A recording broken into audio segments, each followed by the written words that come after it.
Bora, galera, ajustando.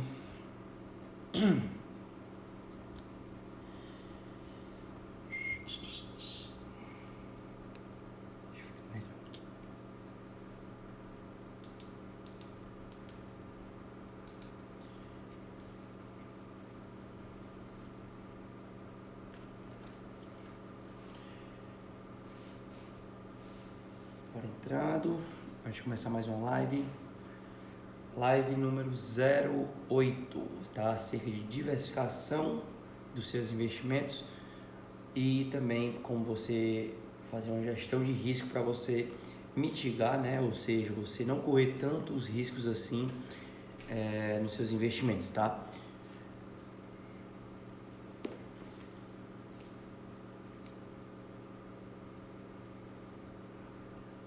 Entrando aí a galera.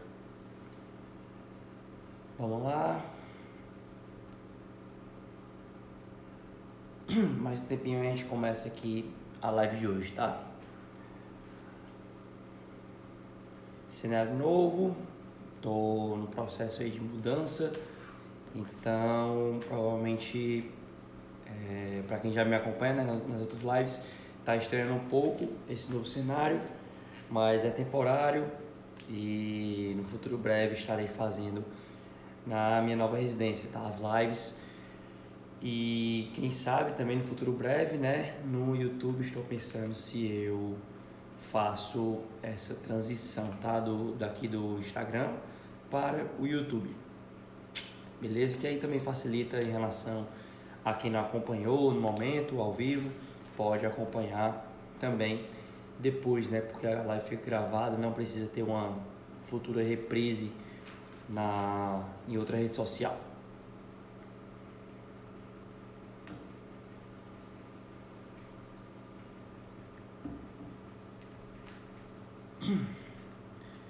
Então, gente, peraí, 2 minutinhos e a gente começa, tá?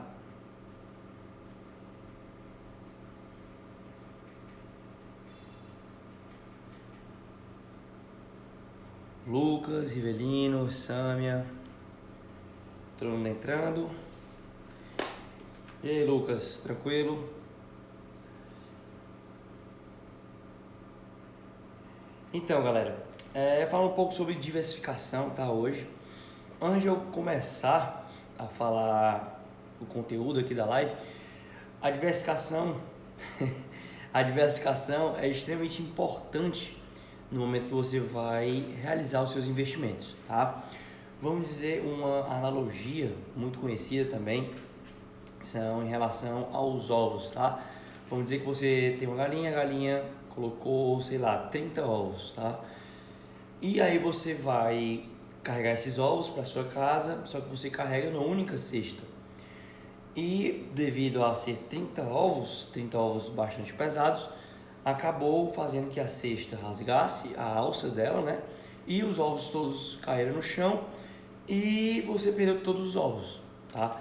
E isso aí se torna muito arriscado, porque se os 30 ovos fossem sua fonte de alimentação para os próximos 10 dias, por exemplo, você acabou de perder toda a sua fonte de alimento, né, para os próximos dias. Então, isso é uma analogia muito para esse fato de diversificação. Se você tivesse colocado esses 30 ovos separados em várias cestas diferentes, você, mesmo que uma cesta rasgasse, você teria ainda outras cestas para estar colocando, para estar aproveitando, né, os ovos que estariam lá dentro, tá?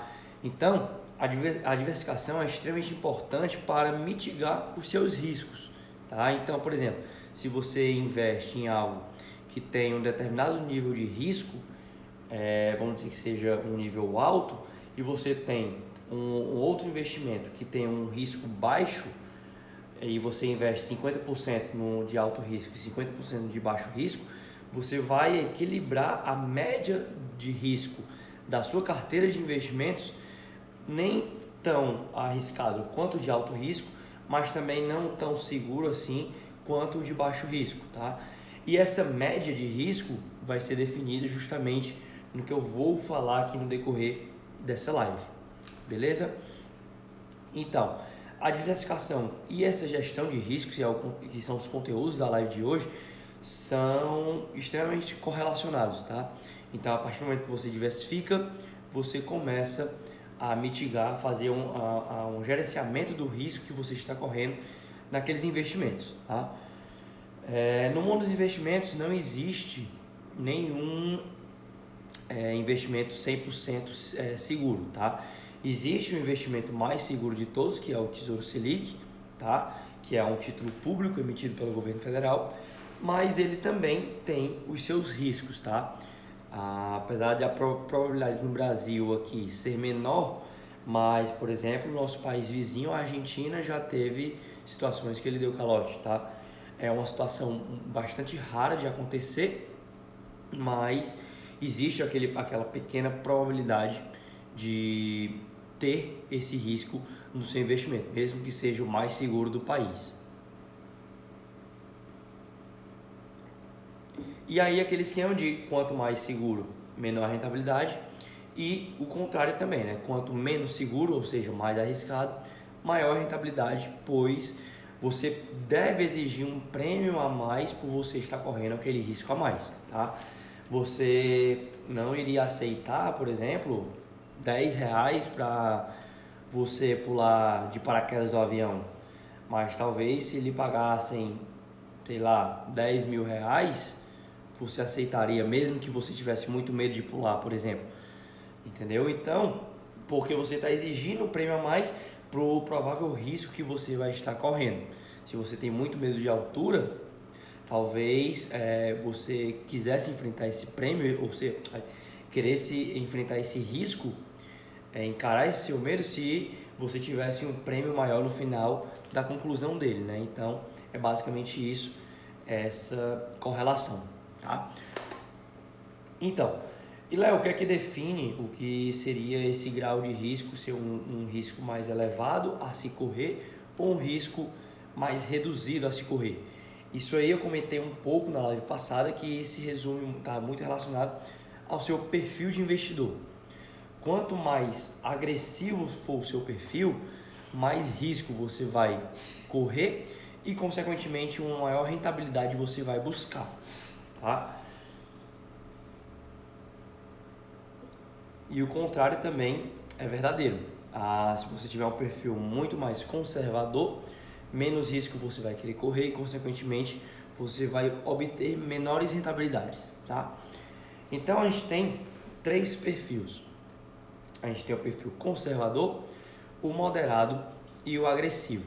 Conforme eu falei, na live passada eu dei uma pincelada, mas no finalzinho da live eu vou trazer uma sugestão de gerenciamento e diversificação, né, para que se adeque a cada um dos perfis.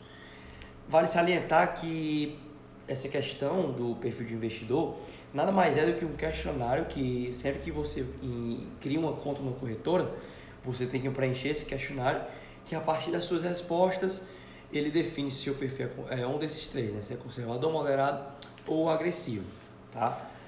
Eu sou um pouco contra essa questão do perfil de investidor, porque na minha visão o perfil de investidor está muito mais relacionado, aliás, o grau de risco que você vai querer correr está muito mais relacionado ao conhecimento que você tem acerca de algum investimento do que necessariamente as suas respostas que são realizadas no questionário, tá? Eu posso conhecer muito de uma empresa, de uma ação, tá? E se eu conhecer bastante daquela empresa, eu posso ter uma previsibilidade maior da receita daquela empresa e eu saber precificar da melhor forma possível aquela empresa. Então, se eu tenho essas noções, eu não consideraria que seria um perfil necessariamente agressivo, que quanto mais agressivo, está relacionado mais à renda variável. Mas eu consideraria um perfil conservador, porque ele tem total noção daquela empresa, sobre o funcionamento daquela empresa, modelo de negócio, e consequentemente, se eu gostar daquele modelo, eu investiria e esperaria aquele retorno específico daquele investimento. Então, acaba sendo um pouco, no meu ponto de vista, um pouco meio direcionado esse questionário de perfil de investidor. Eu acho muito pouco subjetivo, muito objetivo. Se vocês realizarem esse questionário, vocês podem observar que as respostas são bem definidas, sabe? Se eu tiver conhecimento mais de renda fixa, por exemplo, ele vai me direcionar a um perfil mais conservador, de fato. Mas, enfim. Então, no momento que você vai diversificar, independente do seu perfil de investidor, você tem eu gosto de dividir os investimentos, né, em 3 setores maiores, tá? Os 3 setores são: o primeiro são que a gente chama de reserva de valor, tá?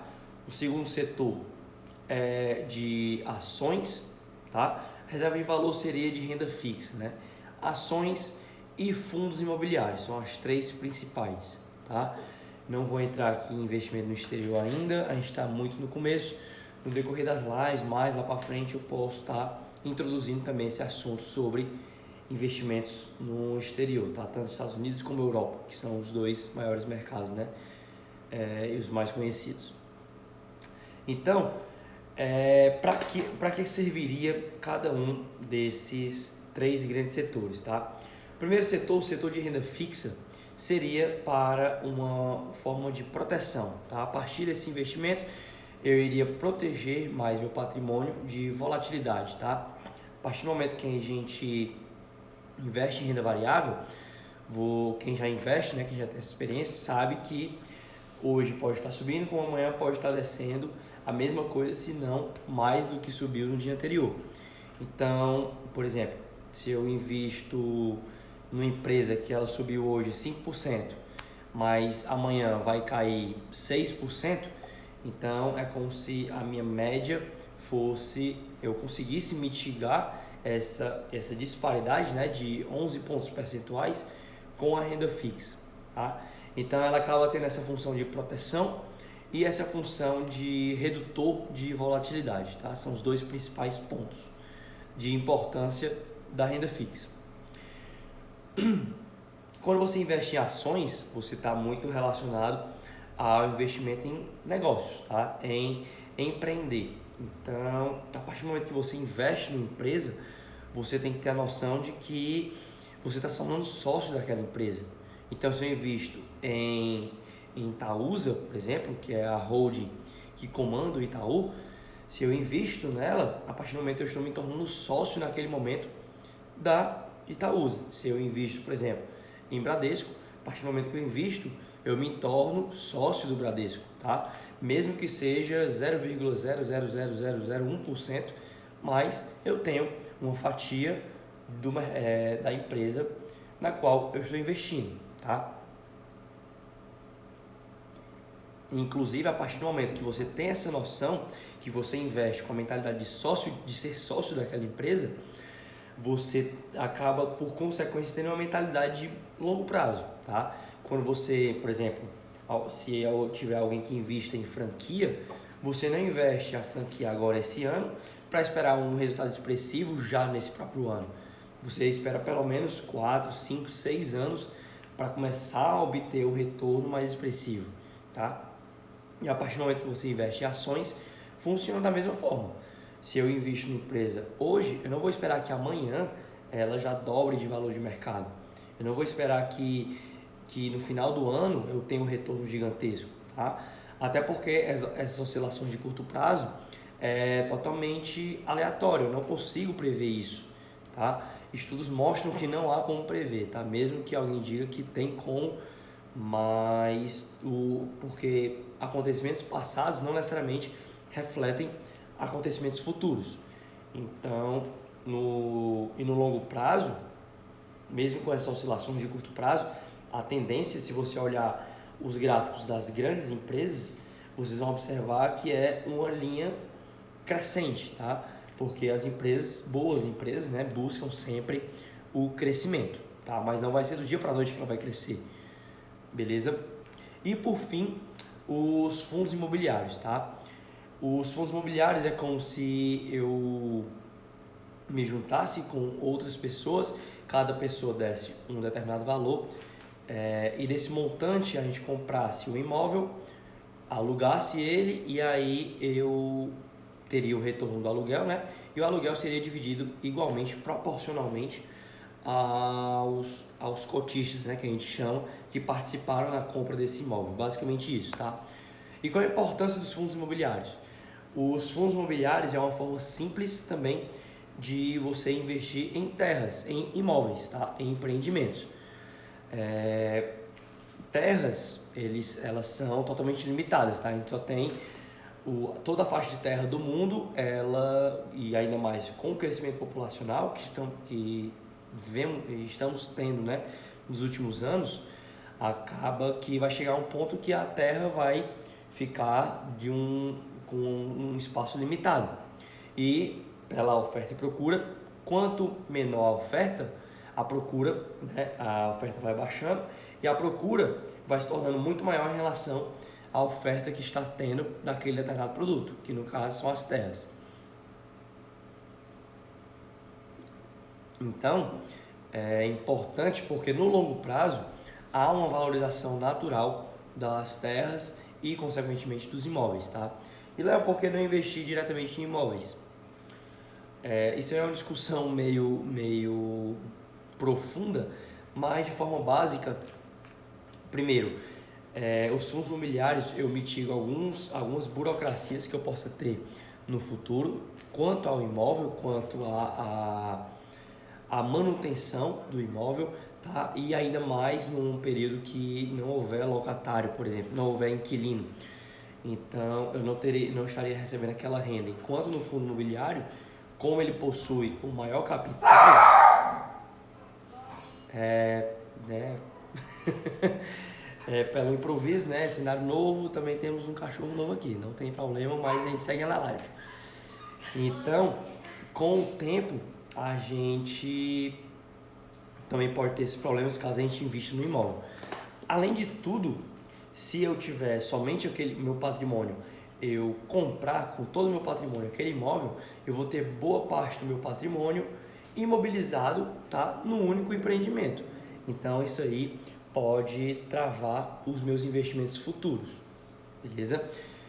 Então, a gente tem esses três grandes setores, né?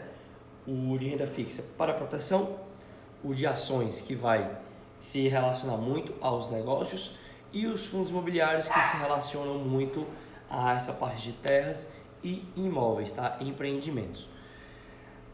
Nesse setor de renda fixa de proteção, a gente tem títulos públicos, títulos privados e também a gente tem o que nós chamamos de reserva de valor, que entra aí investimento em outras moedas fiduciárias, tá? Inclusive moedas também descentralizadas como Bitcoin e também investimento em metais preciosos. O exemplo mais clássico é o ouro, tá?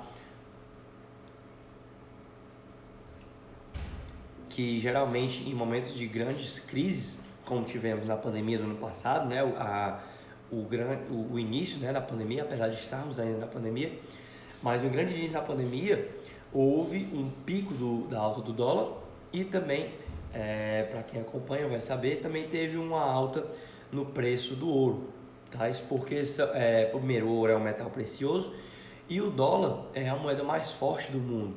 Então, para tornar os seus investimentos, seu patrimônio mais seguro, ter essa reserva de valor, muita gente transformou o seu real em dólar para conter menos volatilidade e o seu valor ao longo do tempo não ser tão impactado.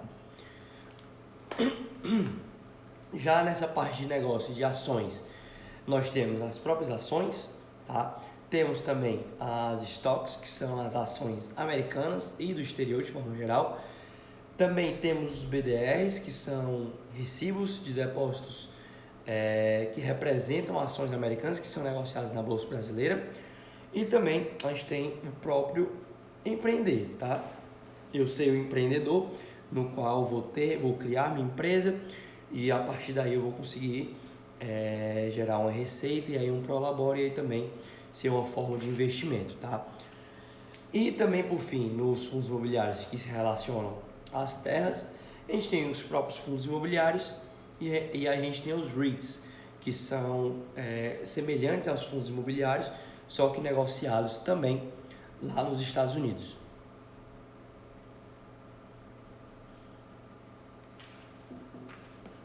No decorrer das semanas, das lives que eu vou fazendo aqui semanalmente, eu vou falando para vocês, tá, acerca de cada um desses tipos de investimento, tá? Não vou detalhar tudo aqui, senão vai ficar muito longo, mas no decorrer das semanas eu pretendo falar de cada um deles, tá?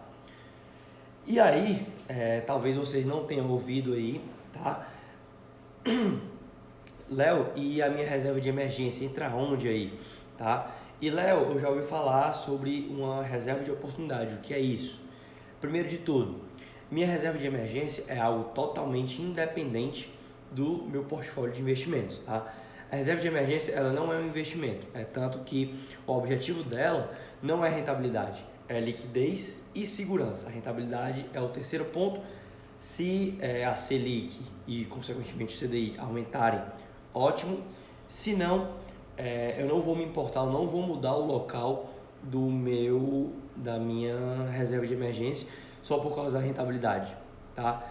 Então, reserva de emergência é algo totalmente separado. Se eu tiver minha reserva de emergência for 7 mil e eu tiver um patrimônio total de 10 mil, na verdade o que eu vou investir é só esses 3 mil. 7 mil eu vou esquecer eles, certo? E Léo, e o caixa de oportunidades, o que é essa reserva de oportunidades? Essa reserva de oportunidades, ela entra muito nessa parte da renda fixa, tá? De proteção. Por quê?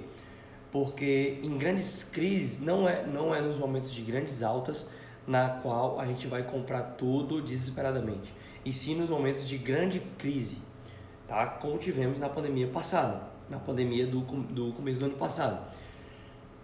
Se eu tivesse me preparado no decorrer do tempo, esperando a próxima grande crise, eu teria uma reserva de oportunidade para aproveitar os grandes descontos que a gente fala, né, que tiveram na renda variável, por exemplo, em março do ano passado. Para vocês terem noção, por exemplo, deixa eu pegar um exemplo aqui para vocês. Pronto, o próprio Itaú. O Itaú, ele hoje está na faixa de R$30, tá, a ação dele, e no pico da pandemia do ano passado, chegou a cair para abaixo de R$20. Então, se eu tivesse comprado ações de Itaú a, sei lá, R$18, R$17, no pico da pandemia passada, quando todo mundo estava da pandemia do ano passado, enquanto estava todo mundo desesperado, querendo vender, querendo manter o dinheiro guardado, porque não sabia por quanto tempo iria precisar daquele dinheiro, perdeu esse grande desconto. Mas quem já estava preparado para uma possível grande crise que estava por vir, aproveitou, comprou Itaú a R$17, R$18, e hoje aos R$30 teria lucrado aí 60% mais ou menos, tá? Nessa faixa. Então, uma frase muito conhecida do Warren Buffett, que é um dos principais investidores que existe, né, na atualidade, e no decorrer da história do mundo dos investimentos, ele tem, salvo engano, 91, 92 anos, algo do tipo, e ele é totalmente lúcido, tá? E ele falou uma frase que é para você realizar suas vendas dos seus investimentos nos momentos onde estão tocando os violinos, ou seja, em momentos de pura euforia, onde todos estão alegres e animados com os investimentos, e você realizar suas compras no momento do soltar dos canhões, ou seja, quando está totalmente em guerra, totalmente toda a população desesperada, é o momento que você vai comprar, porque nesses momentos é que apresentam os maiores descontos, tá? As maiores promoções do mundo dos investimentos. Isso tanto em renda fixa como em renda variável, beleza? Então, a reserva de oportunidade, ela serve para isso. É uma reserva no qual está inserida nos meus investimentos para que quando nós tenhamos boas opções no mercado, a gente utilize dessa reserva para fazer esse investimento, beleza? Então, no começo eu falei, né, que essa diversificação no caso entre esses três grandes setores, era importante para você fazer a gestão do portfólio e, consequentemente, também a gestão do seu risco. Eu podia comprar empresas ou investimentos mais arriscados e investimentos menos arriscados, e no final eu ia chegar numa média entre os riscos desses investimentos e eu ia chegar num nível de risco no qual eu me sentiria confortável. Eu não iria me expor demais a ponto de eu ter um risco muito grande de perder patrimônio e também não ia ficar no nível seguro demais a ponto de não ter uma rentabilidade do meu agrado, tá? Eu chegaria numa média que seria saudável para a minha sanidade mental, tá?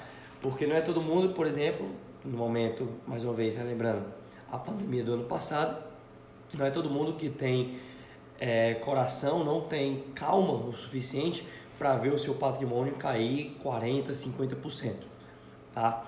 Então é algo que é para você ter bastante cuidado quanto a isso, e aí por isso da importância da diversificação. Então, teoricamente, né, de forma básica, quanto mais conservador eu sou, mais investimentos em renda fixa eu tenho e menos investimentos em renda variável eu tenho. Quanto mais agressivo eu for, mais investimentos em renda variável eu vou tendo e menos investimentos em renda fixa eu vou tendo, tá? Então, é como se fosse um gradiente, tá? E nesse gradiente vai do conservador até o mais agressivo. E a partir daí eu vou equilibrando os meus investimentos de renda fixa e de renda variável. Beleza? Então, eu vou trazer algumas sugestões aqui de portfólios, tá?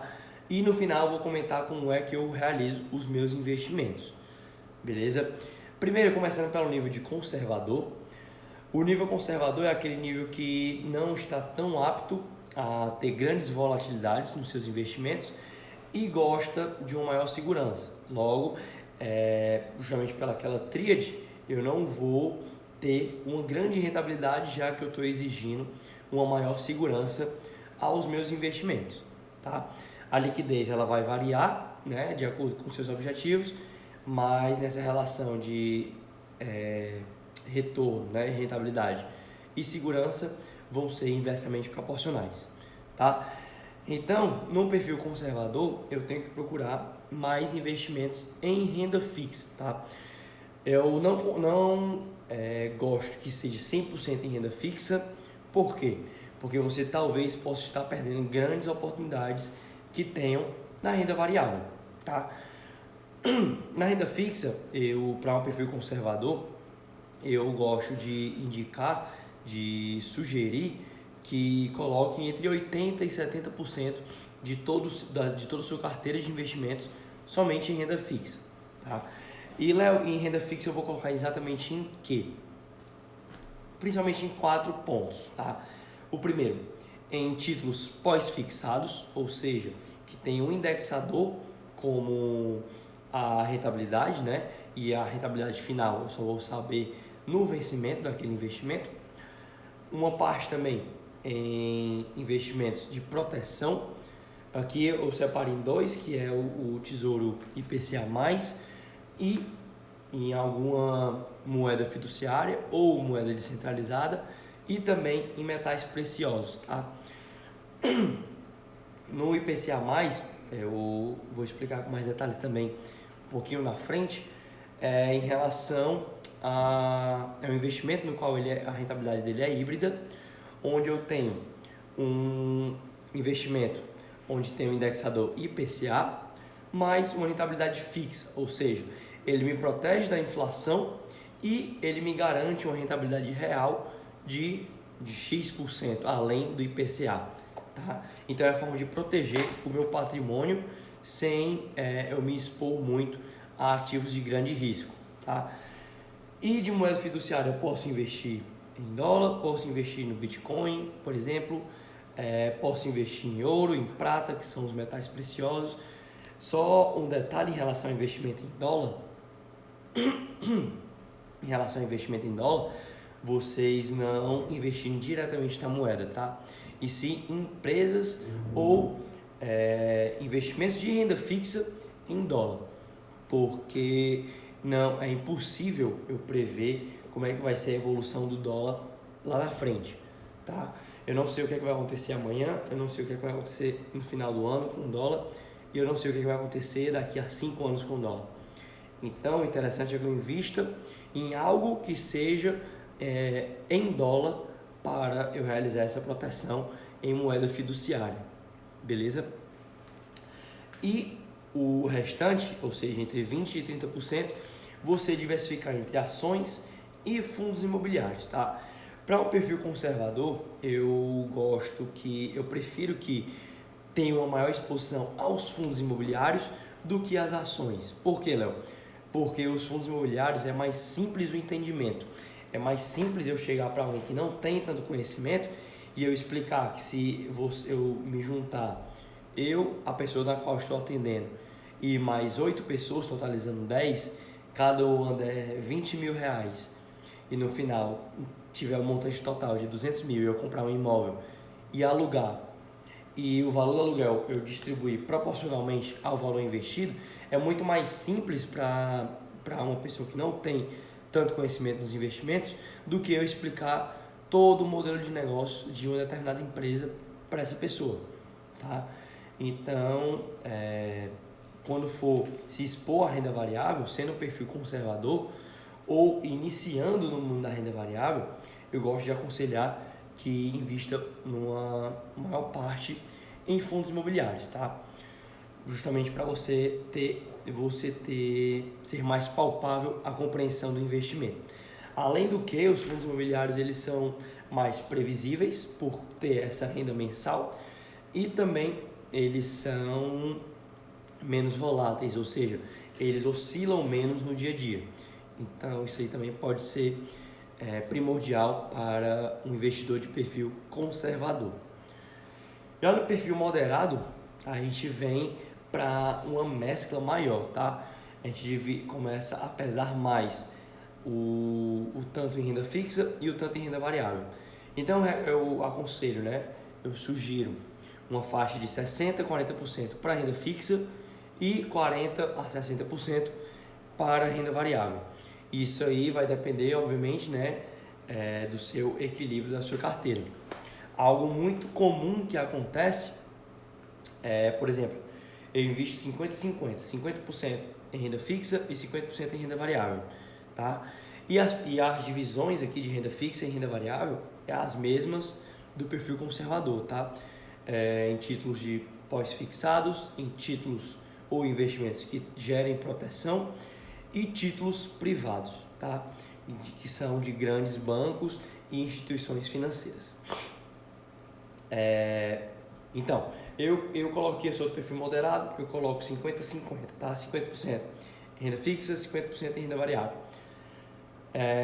Com o tempo, a tendência é que a renda variável, se você tiver escolhido bons negócios e tiver reinvestido os seus valores mensais de dividendos e proventos que você recebe, a tendência é que a renda variável ela rentabilize mais do que a renda fixa. Então pode chegar daqui a 4 anos, o seu nível de renda variável esteja 60% e de renda fixa 40%. Aqui você tem duas opções. Ou você vende a sua parte de renda variável excedente até se equilibrar os 50% por 50% de novo, ou então você compra mais renda fixa para também gerar esse equilíbrio de 50-50.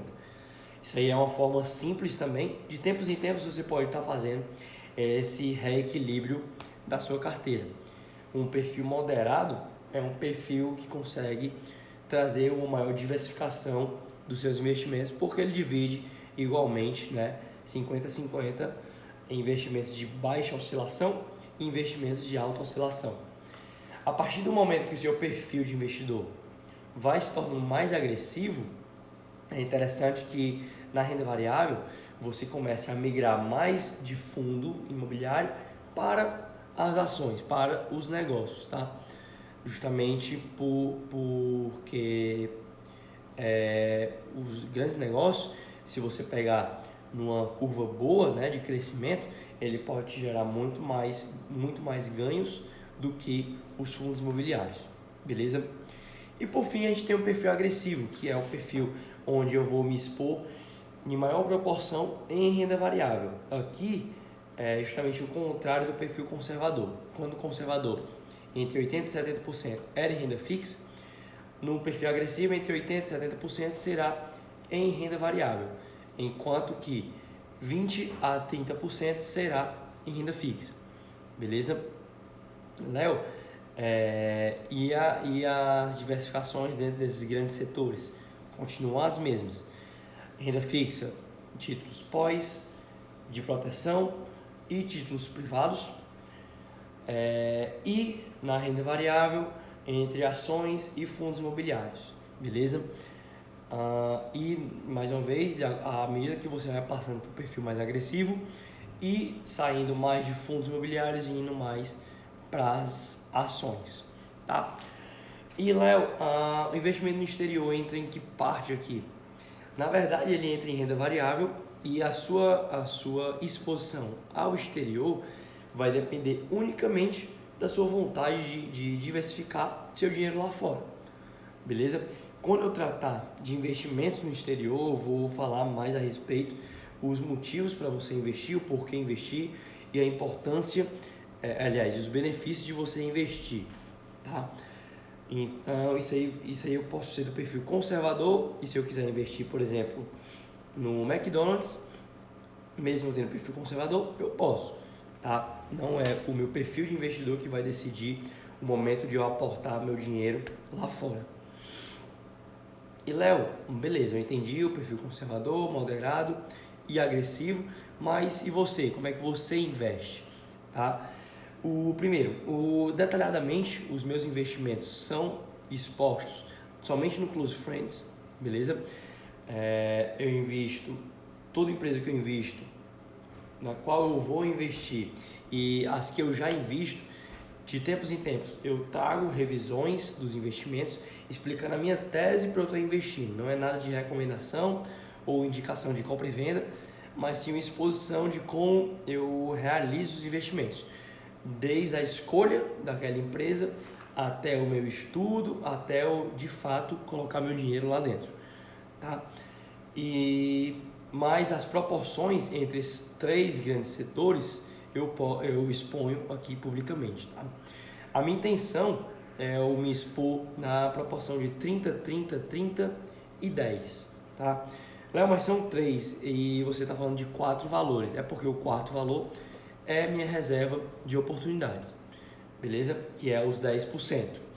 Os outros 30, 30, 30 é dividido igualmente entre ações, fundos imobiliários e investimentos no exterior de forma geral. Se você observar, é como se tivesse, na verdade, 90% em renda variável e apenas 10% em renda fixa.